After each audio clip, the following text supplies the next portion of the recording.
Grant Atkins, thanks for joining us, mate. We appreciate it. How you going? I'm good. How are you both? Good. Going really well, mate. Good to see you, mate. I don't get to see you much. We used to hang out a lot when we were real little, when our dads were playing footy, and I've actually got a photo. I've got to find it of you and I on our way to Wade McKinnon's 5th birthday party, which was at Macca's, which was a fancy dress party. You were a clown with a wig that was way too big, and I was Vivian from the Young Ones. I've got to find that photo. I think I have a copy somewhere as well. Good stuff. Yeah. I think it would have been. Mate, how's everything going, mate? Bloody don't get to speak to you often. It's pretty, you're in the firing line most of the year during the season. How's it all going? Yeah, it's going well. You're right. It feels like the firing line every week. But in saying that, this year I started refereeing in '97, so this is my 21st year refereeing. You kind of you get used to it. 21st year, I didn't realise. How quick has that gone? Yeah, gee. Well, it's a lot of time not to give it away. Put it that way. Yeah. Bloody, you're stuck through. That's you're right. One of those jobs, mate. 21 years. You actually do pretty good at keeping your head out of the drama. You must be making all the right decisions. Probably not from your end, but yeah. Anyway, you do try your best to do that, and hopefully you get to a significant amount of games without too much publicity. It kind of tends to extend your career if you can do that. How do you go dealing with that crap every week? Like, it's just full on. And you played a bit of footy yourself when you were younger. Like, people don't seem to understand. When I was speaking to Luke Patton, General from the ex-Bulldog player who's now involved with the Bunker, he says that he just has a newfound respect for referees, going from being a player to a ref and giving it to refs all that time to now actually being on their side. And he just says, mate, it is very hard. Yeah, it is hard. There's a difference in hard between refereeing local footy and obviously where we are now. At local footy, look, guys can load up on you and give it to you on the way off or during a game, but sort of by the time you leave, it's all over. At the level I'm at now with the NRL, one bad decision can sort of sit around in the media for a good week or so. And because of technology and social media, everyone seems to have an avenue to make whatever comment they like. So in terms of coping with that, I think avoiding social media is a really big thing for me. Because, look, as you both know, when you play in teams or perform at an NRL level, I think your best gauge of your performance is yourself. And the less opinions you take on board, I think the more consistent you'll be. Yeah, absolutely. Because some people will tell you what you want to hear, and others will tell you things you don't want to hear. But ultimately, generally, if you go to the people that, and it's easy to do that, to go to the people that tell you what you want to hear, it might not always be coming from the right place, and your performance can waver and suffer from that. So I think your internal instinct as to how you think you're refereed or how you're performing is probably your best gauge, particularly when you've been doing it, like I said, for 21 years. You know if you've had a good game or a bad game. Yeah, absolutely. That's well said. Right, well, with what's going on today, and there's so much whinging, and like you said, which is a very good point, you just got to cut off some opinions, and a lot of that's obviously social media from strangers.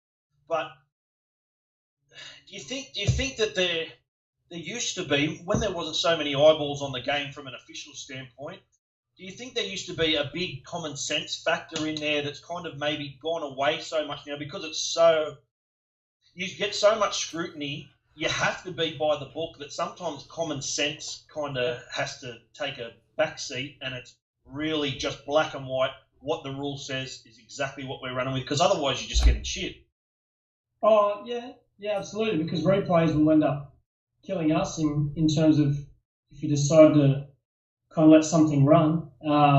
Alternatively, and I've spoken to a few other referees, obviously over time, and Matt Chechen actually said to me last week, him and I both did a talk at a local leisure centre for a group of managers, and he said, look, 30 years ago, he said we trained 2 hours a week, 3 hours a week, and we made 2 mistakes a game, 2 or 3 mistakes a game. He said now we train 30 hours a week, and we still make 2 mistakes a game. And ultimately, the 2 mistakes a game that would happen, obviously, when you played, Eric, they they happened. People moved on, and they dealt with it. Now every game is broadcast. With any kind of app, you can quickly go and look at any type of vision. And look, to be honest, I know we cop a fair bit from the media, and the media's. I do feel sorry for them in a lot of circumstances. I know that probably won't be popular, but I've spoken to Dad about footy. He's kind of said, look, he said 2 games a week were on TV. So the other 5 games that were played that weekend needed to be reported on because people didn't actually see them. Yeah, right. So journalists and reporters, when they wrote the papers, they had to tell people what happened in the game. That's right. Everyone sees it. So, and look, they've obviously got a job to do, and they've got to sell papers, and unfortunately, that's sometimes we as referees end up being some of that content, and other times players become part of that, and that's just an evolution in the game that's resulted to where it now. So statistically, it hasn't really changed much from back in the day, except that now everything from every angle is covered, and plus there's social media, little snippets of whatever it is that the shit's going on about is replayed over and over, and you've got a million opinions and comments, but really, statistically, it's just like it was back when Dad was playing, in regards to mistakes in the game or bad calls or whatever. I actually think officiating now it's so much better. I know people kind of want to stick it into the bunker and say, they're looking to disallow tries and this, that, the other. The other thing I think people forget about with the bunker is you look at, say for you, Eric Senior, with the amount of tries you probably scored in a corner over a corner post, where for all money you're like, I must have gone out. You get bundled over the touchline over the corner post. Yeah. Now, if you look at tries like that now, and you see them in live footage and you go, there's no way you scored that. No way. And look, the bunker, if we didn't have the bunker, everyone would go, no try. But obviously now with that, the invention of the bunker, we're allowed to go back and slow that down and say, look, wow, the highlights reel are packed full of tries that are ultimately awarded by the bunker. And I think people don't think about that when they kind of stick it into the bunker. Those tries would naturally, out of instinct, be disallowed. Yeah, that's a very, very good point. It's just such a good point. It's just because of the coverage now. There's so many more ways to enforce a rule, and I think that's what people have to realise too, is that the game has just changed, and there is more eyeballs on it, and there is social media, so there has to be an answer for a lot of things. Whereas I was saying to Dad the other day, back in the day, more so back in the day, and it still is to a degree today, but it used to be half the game was getting away with shit while the ref wasn't looking, like try and creep up and get a couple of metres offside so you can, meet the attack early. Like you used to do at training.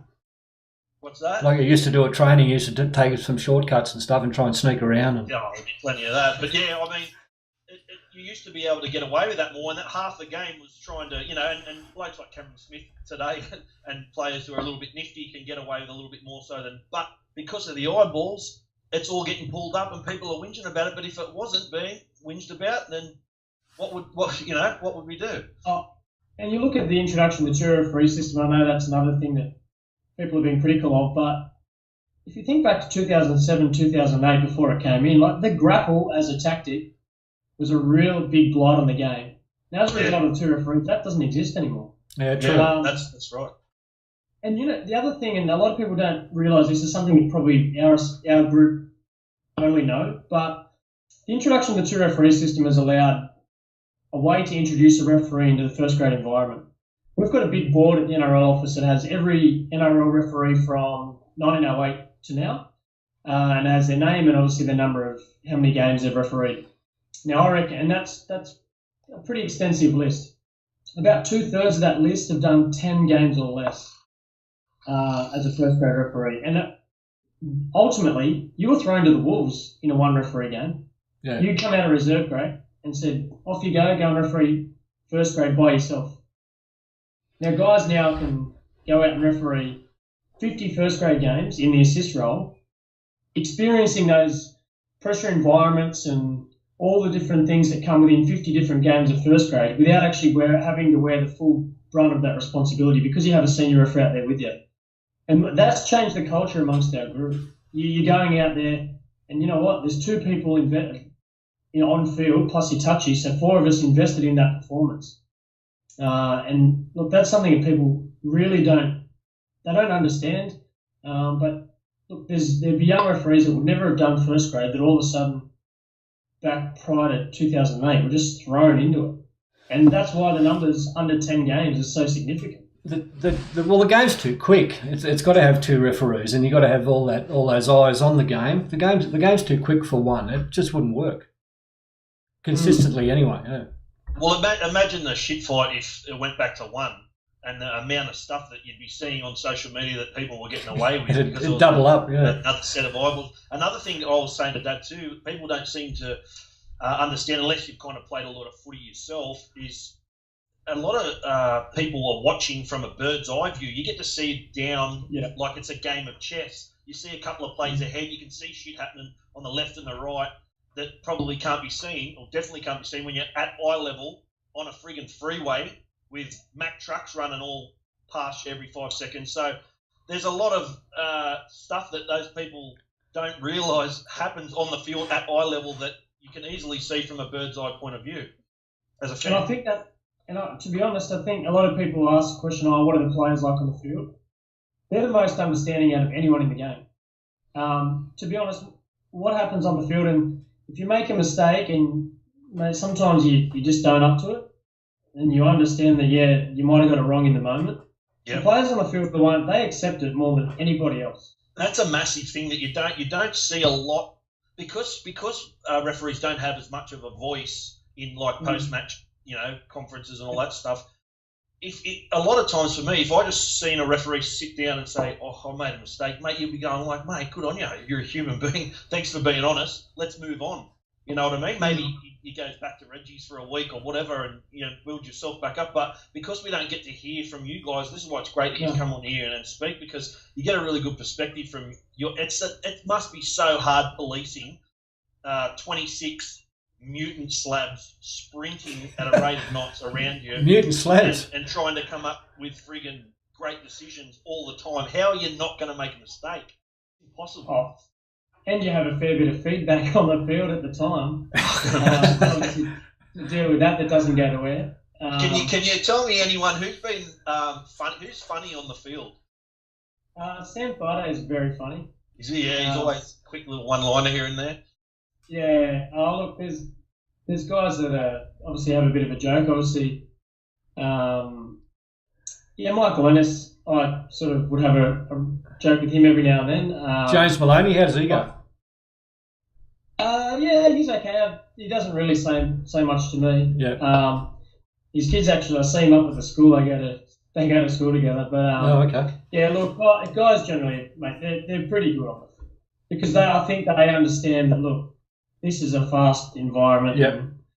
They generally don't know if your decision's right or wrong until they look at the screen as well. That's cool that you said that about players being the most understanding out of everyone. It just makes so much sense. Like that's another side that the fans, they often don't get to see, is that the players move on quicker than the bloody fans do sometimes, don't they?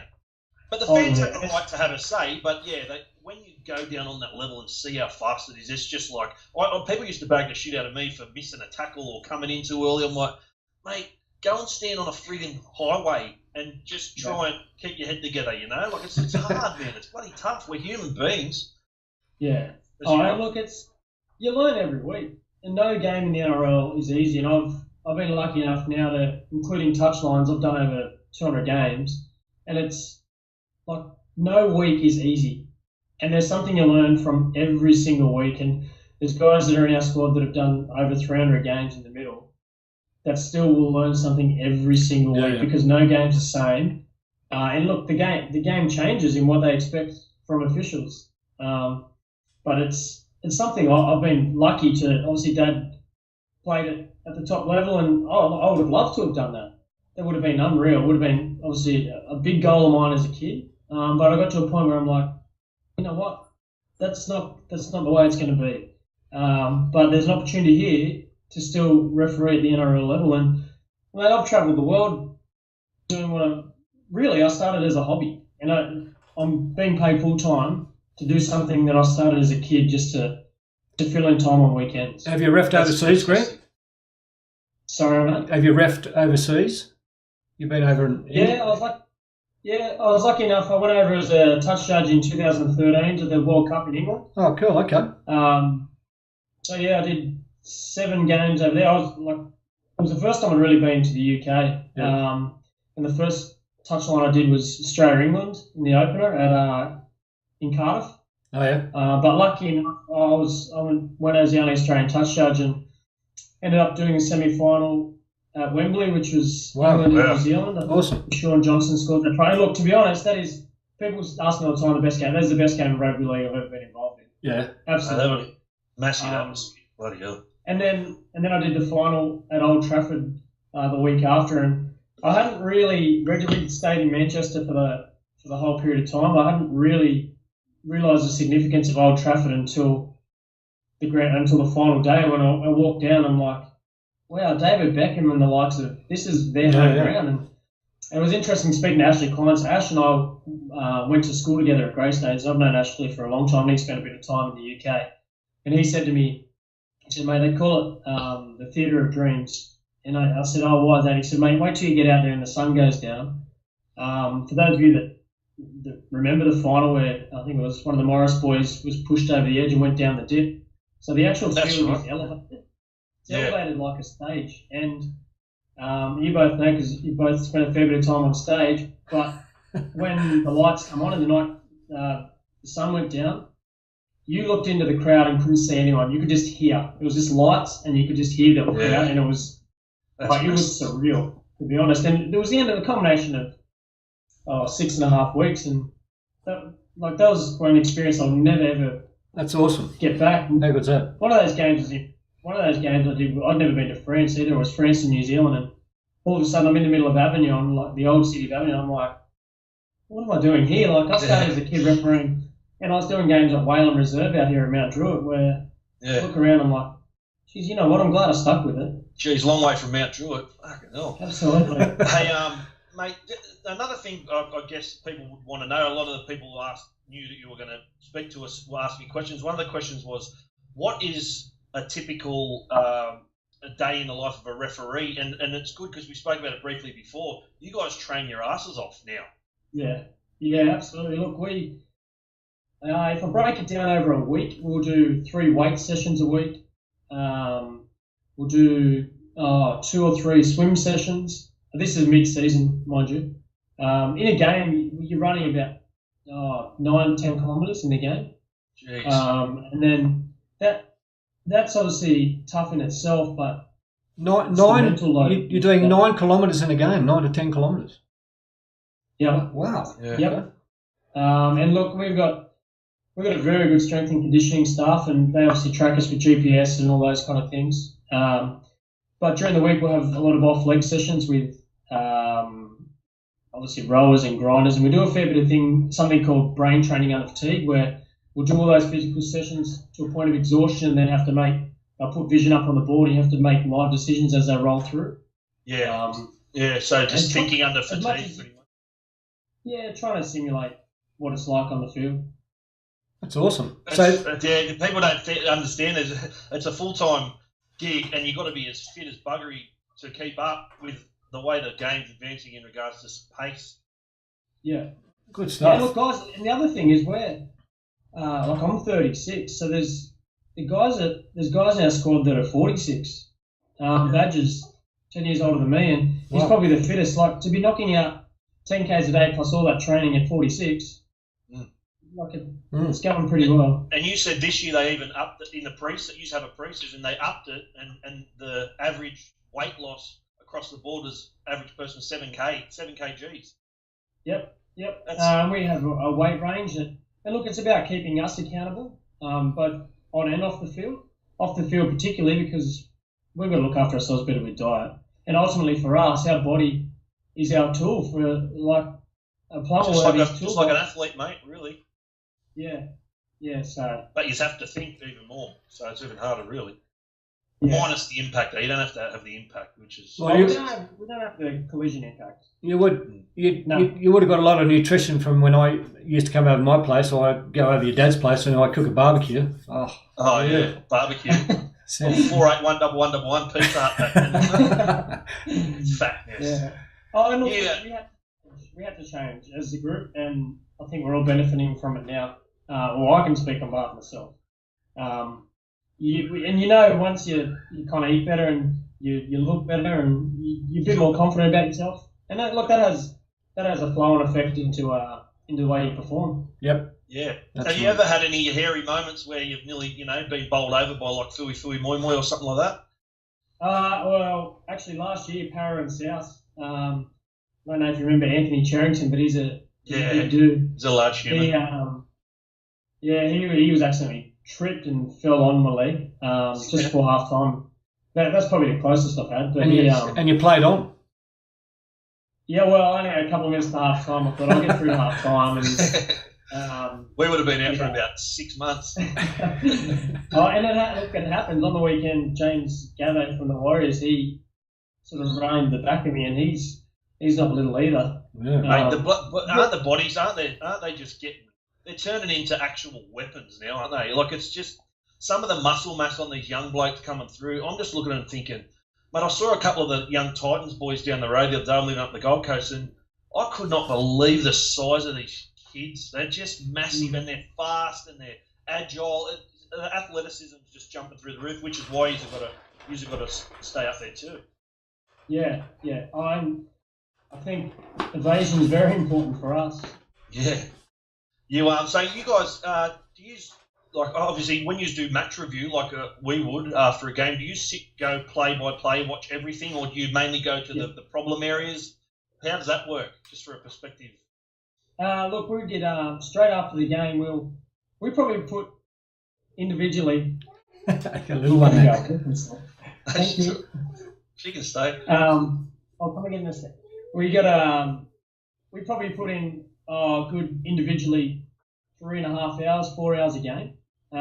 We'll come home. So I'm in Brisbane this week. So by the time I get back to the hotel on my iPad, I'll have a series of clips about decision making sent from the bunker from all different angles, not just the ones that are on TV, that highlight critical decisions, whether they're right or wrong. So we'll go through those, but then we'll also go through on the hard drive all the decisions we make and areas of communication and what we can sort of look to maintain and what we'll look to improve for the following week.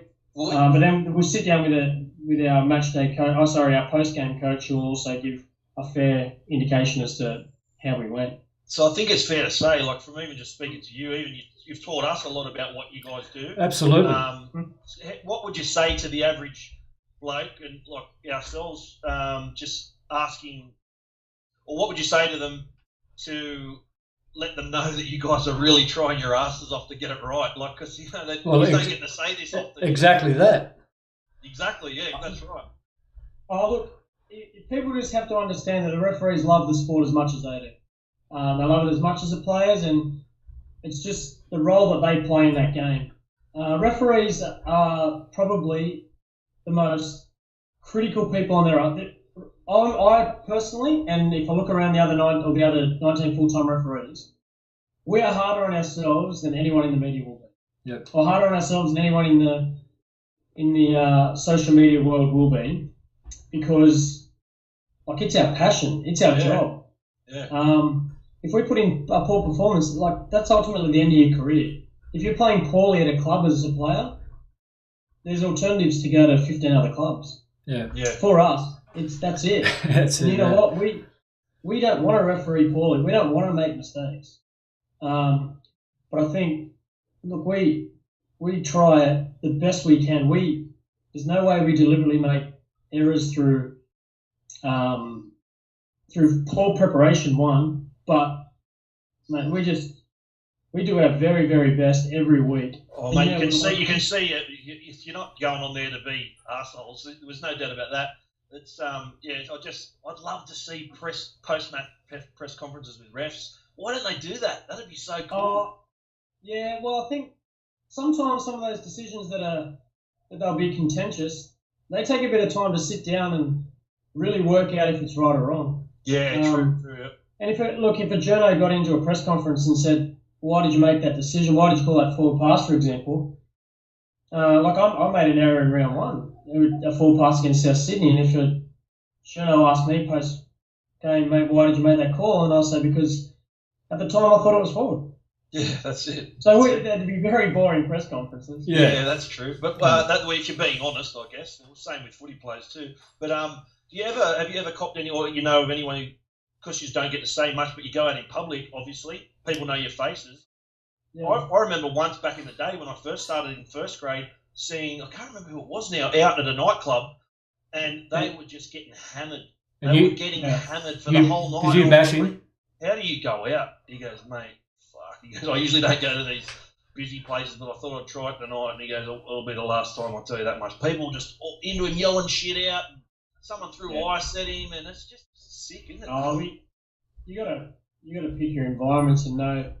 Sometimes, mate, it might not be worth going for a beer. Yeah. But the other thing is, people got to remember that for us, at the end of a game, that's like most guys, they get to 5 o'clock on a Friday. Yeah. That's it. You just have to build your own exclusive referee bar, and only refs can go in. That'd be thrilling. Could you imagine it? That'd be fuck. Nah, look, we got a really good bunch of guys. And, mate, when we do get the chance to unwind, and it's healthy for us. Like you guys, we're our own team in ourselves, and we put in hard during that week. And if we go out and we feel that we perform well, you know what, go and have a beer or whatever. Because ultimately we don't get to do that week in, week out. And the other thing, the hard thing is too, you guys both played in teams where the whole team won or the whole team lost.